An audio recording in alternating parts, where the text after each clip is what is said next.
মাহিরা মুমু আপনি লিখেছেন, মেয়েরা যে বাসায় হাঁটু পর্যন্ত গেঞ্জিগুলো পরে, এগুলো পরার কি কোনো নিষেধাজ্ঞা আছে, বা ওইগুলো পরে কি নামাজ পড়া যাবে? আপনি নামাজের জন্য মাথা থেকে পা পর্যন্ত ঢাকতে হবে। আপনি গেঞ্জি দিয়ে হয়তো হাঁটু পর্যন্ত ঢাকলেন, তারপর একটা পায়জামা দিয়ে ঢাকলো, তাতেও হয়ে যাবে, কোনো অসুবিধা নেই। আর বাসায় একান্তে যদি পড়েন, সেখানে আপনার স্বামী থাকলে তিনি দেখলেন, অথবা মা বাবা আছেন, কিন্তু তাদের সামনে আপনার শরীরের কোনো অংশ যেটা আপনার প্রদর্শন করা জায়েজ নয় সেটা প্রদর্শন করলেন না, তাহলে সেক্ষেত্রে গেঞ্জি হয়তো খুব বেশি লম্বা নয়, শুধু হাঁটু পর্যন্ত বা হাঁটু সামান্য নিচ পর্যন্ত জায়েজ আছে। এরপরে যেহেতু আপনার পায়জামা আছে, অন্যান্য পোশাক আছে, উপরে হয়তো ওড়না আছে, তাতে অসুবিধা নেই ইনশাআল্লাহ তাআলা।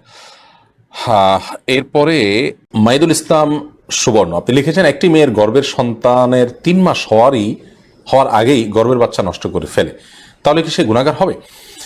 গর্ভের বাচ্চা নষ্ট করা সর্বাবস্থায় অপরাধের কথা, কিন্তু যদি সন্তানের মধ্যে হার্টবিট বা প্রাণ সঞ্চারিত হওয়ার আগেই আপনার কোনো এমন ওজোরের ভিত্তিতে সেটি নষ্ট করা হয় যে ওজোরটি শরিয়া গ্রাহ্য, যেমন তার ফলশ্রুতিতে মার শরীর বা জীবনের মধ্যে হুমকি আছে, বা বড় কোনো বিপদ হতে পারে, বা বড় কোনো সমস্যা আছে, এরকম কোনো ওজোরের ভিত্তিতে যদি এটা করে, তাহলে সেটা ক্ষেত্র বিশেষে ওজোরের উপর নির্ভর করে সেটা জায়েজ হতে পারে।